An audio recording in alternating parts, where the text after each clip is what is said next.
அனைவருக்கும் வணக்கம்.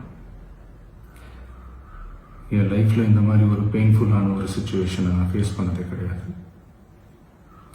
மனசு முழுக்க வலி வலி மட்டும்தான்.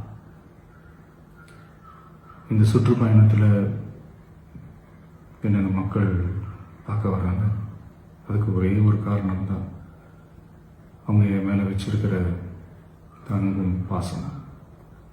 அந்த அன்புக்கும் பாசத்துக்கும் நான் எப்பவும் கடமைப்பட்டிருக்கிறேன். அதனால தான் இந்த சுற்றுப்பயணத்தில் மற்ற எல்லா விஷயங்களையும் தாண்டி மக்களுடைய சேஃப்டி, அதில் எந்த காம்ப்ரமைஸும் பண்ணிடக்கூடாதுன்றதுக்காக தான் அது என் மனசில் ரொம்ப ஆழமாக இருக்கும் அந்த எண்ணம்.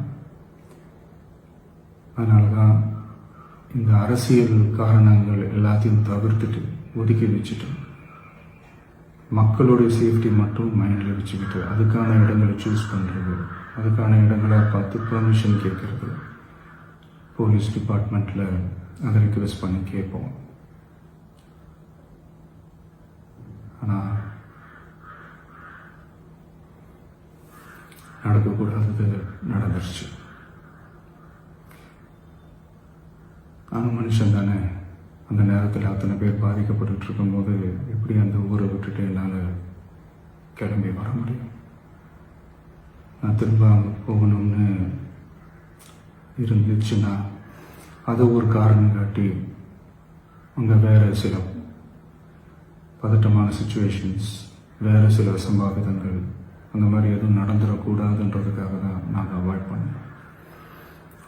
இந்த நேரத்தில் சொந்தங்களை இழந்து தவிக்கிற அத்தனை குடும்பங்களுக்கும் என்னுடைய ஆழ்ந்த இரங்கலை தெரிவிச்சுக்கிறேன். எனக்கு தெரியும், என்ன சொன்னாலும் இது ஈடையாகாதுன்னு எனக்கு தெரியும். ஹாஸ்பிட்டலில் ட்ரீட் பண்ணிகிட்ருக்கிற எல்லாருமே சீக்கிரமாக க்யூர் ஆகி வரணுன்றதை இந்த நேரத்தில் நான் வேண்டிக்கிறேன். கூடிய சீக்கிரமே உங்கள் எல்லாரையும் நான் சந்திக்கிறேன்.